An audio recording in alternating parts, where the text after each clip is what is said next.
Daniel Riolo a été très critique après le match d'Mbappé face au Portugal. On va revenir là-dessus dans cette vidéo. Salut à tous les gars, c'est Azial. Aujourd'hui, on se retrouve pour une nouvelle vidéo où on va pouvoir parler un petit peu de la prestation d'Mbappé encore une fois face au Portugal, parce qu'il y a vraiment beaucoup de choses à dire et juste une vidéo débrief ça ne suffisait pas. On va revenir sur une déclat de Daniel Riolo qui, je vais faire mon devoir quand même d'intégrité. Vous allez voir la déclat de Daniel Riolo, on va en parler et après, seulement après avoir vu cette déclat, je vais vous parler d'un truc. Vous allez voir, vous allez comprendre. On va aussi voir d'autres actus autour de l'équipe de France et de Kylian Mbappé, bien évidemment, dans cette vidéo. Mais le sujet principal, ça va être un petit peu de parler de ce fantôme, finalement, depuis le début de l'Euro 2024, de Kylian Mbappé, de ses dernières prestations, et encore une fois, de la culture de l'excuse qu'on arrive à mettre autour de son cas. Avant que la vidéo commence, n'hésitez pas à la liker, à commenter, à partager et à vous abonner, ça fait toujours plaisir et ça aide pour le développement de la chaîne. Et nous, on va pouvoir y aller dès maintenant. Donc commençons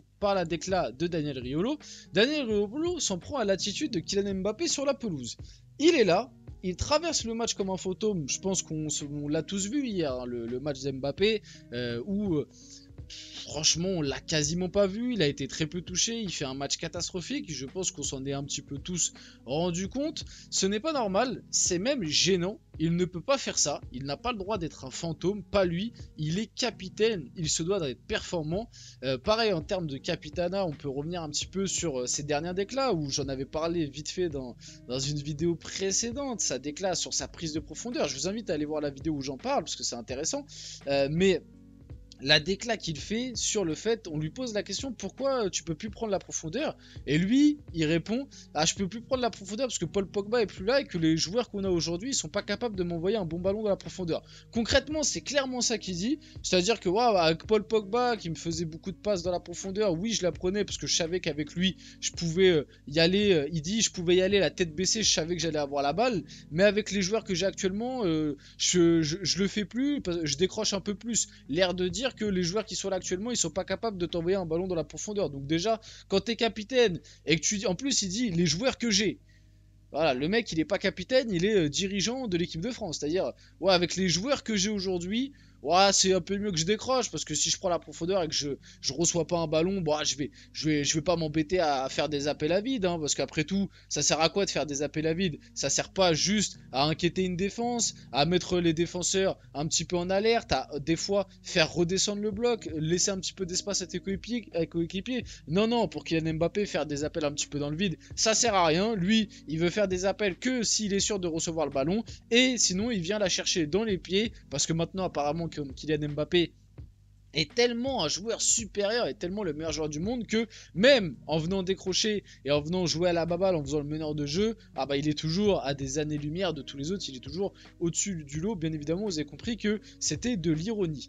Si physiquement t'es cuit, parce que même lui nous l'a dit, il nous l'a dit en fin de match, j'ai pas été bon, enfin non il nous l'a pas dit qu'il a pas été bon, mais il a dit ouais mais vous savez, j'ai pas mes jambes, je suis cuit, parce que ça c'est pareil, hein, il est cuit, voilà il est cuit parce que bon il a loupé 2 semaines de prépa au Japon en juillet, donc vous pouvez comprendre quand tu t'appelles Kylian Mbappé et que tu rates 2 semaines de prépa au mois de juillet et que là on est le 6 juillet d'après, oui c'est normal que un an après, quasiment un an après, tu sois toujours cuit et que tu sois toujours pas en jambes parce que tu as raté 2 semaines de prépa au Japon et que tu as été mis au loft pendant 2 semaines. Quelle dramaturgie, oh là là, bah dis donc, je savais pas que le physique d'un footballeur ça pouvait autant se jouer sur seulement 2 semaines de voyage au Japon avec le PSG. Je savais pas, je pense qu'il y a d'autres joueurs qui doivent sûrement être dégoûtés de rater voilà, des prépas, hein. Voilà, petite dédicace à Nuno Mendes qui a été un an blessé, qui est revenu au mois de mars et qui lui bizarrement face à l'équipe de France a fait un match où physiquement il avait des jambes, il avait de la course, donc voilà, encore une fois ça doit sûrement être le méchant Paris Saint-Germain, ça doit sûrement être la faute de Nasser Al-Khelaifi qui a dû dire à Mbappé de pas s'entraîner, ça doit être ça, hein. Si on sort un petit peu les inside, et ça c'est un truc je trouve c'est assez fou parce qu'avec toutes les prestations catastrophiques que nous a fait Mbappé ces derniers temps, Je trouve ça assez fou qu'il n'y a toujours aucun insight qui est sorti sur sa vie au PSG cette année. Il n'y a que Daniel Riolo qui l'a fait, et grand respect à lui d'ailleurs par rapport à ça, parce que souvent on a tagué Daniel Riolo d'un pro Mbappé, parce que bon, en vrai ça a été un petit peu le cas à des moments, mais Daniel Riolo l'a fait, si vous pouvez vous en rappeler, après le match face à Newcastle, où donc c'était au début de l'année, après il l'a plus refait de l'année, mais après le match face à Newcastle, il avait clairement dit que Mbappé préférait se concentrer sur les boîtes de nuit, que c'était le nouveau leader des boîtes de nuit. Si vous vous en rappelez, il avait utilisé ce terme-là. Il avait dit qu'Mbappé c'était le nouveau leader de boîtes de nuit, que physiquement il faisait pas forcément le boulot qu'il fallait, qu'il était un petit peu cramé. Et bah on peut voir que quasiment 8 mois après, c'est toujours le même constat. Donc comme il le dit, si physiquement t'es cuit, tu ne joues pas. Voilà, Mbappé, si t'es cuit, si tu sens que t'as pas les jambes et que tu sers à rien sur le terrain, bah joue pas. Mais bon, bizarrement, tu continues à jouer. Et le pire, c'est que il est sorti à la mi-temps des prolongations. Tout le monde s'est un petit peu exclaffé sur les réseaux. Ah, regardez, oh, Didier Deschamps fait enfin sortir Mbappé, quelle décision et tout. Pour qu'on apprenne en fin de match, il vient nous dire en interview que c'est lui qui a dit à Deschamps de le sortir. Donc si Mbappé n'avait rien dit, Deschamps il l'aurait fait jouer les 120 minutes, normal. Donc voilà, ça montre encore que le mec il fait ce qu'il veut, que ce soit avec l'équipe de France comme quand c'était au PSG. Le mec, il fait ce qu'il veut. Mais tu n'es pas cuit au point de ne même pas bouger un peu. Il ne bougeait pas, il marchait, il a fait 4 courses. Ce n'est pas digne de lui, c'est très décevant. Et son euro, globalement, est très décevant. Et son match est très décevant. Maintenant que j'ai développé pendant 6 minutes, parce qu'en fait, je me suis servi de cette décla pour bien étayer mes arguments, je vais faire mon devoir d'intégrité. Cette déclaration de Daniel Riolo, elle ne date pas d'hier soir. Cette déclaration de Daniel Riolo, elle ne date pas d'hier soir, elle ne date pas du match raté d'Mbappé face au Portugal, même si tous les arguments là sont parfaitement entendables. Et c'est pour ça que vous avez vu que j'ai pu aussi bien rebondir sur ce match face au Portugal et ces derniers temps, c'est que cette décla a date du mois de mars. Est-ce que vous vous rendez compte? Ça veut dire que depuis le mois de mars, Mbappé, il n'y a eu aucune évolution. On fait les mêmes constats, on a les mêmes analyses, mais personne dit rien. Personne trouve que c'est bizarre, tout le monde trouve ça normal. C'est-à-dire qu'au mois de mars, on avait déjà l'analyse qu'il ne bougeait pas, que en tant que capitaine, c'était pas normal ce style de performance, qu'il marchait beaucoup, qu'il faisait quasiment pas de course, qu'il avait l'air cuit physiquement. On faisait déjà tous ces constats-là au mois de mars. On est 4 mois après et c'est les mêmes constats. Il y a eu zéro évolution.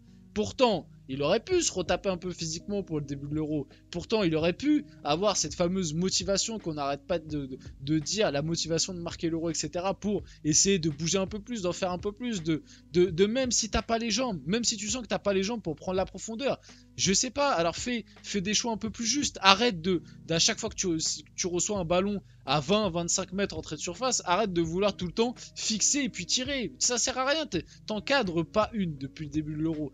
Donc je sais pas, ajuste ton jeu, fais un truc, essaye de jouer sur tes qualités un maximum. Tu vas pas me faire croire qu'Mbappé il est cramé physiquement au point de, dès les 10-15 premières minutes, il est pas capable de faire une différence sur un contre 1. Il a pas fait une différence sur un contre 1 face au Portugal, face à Cancelo.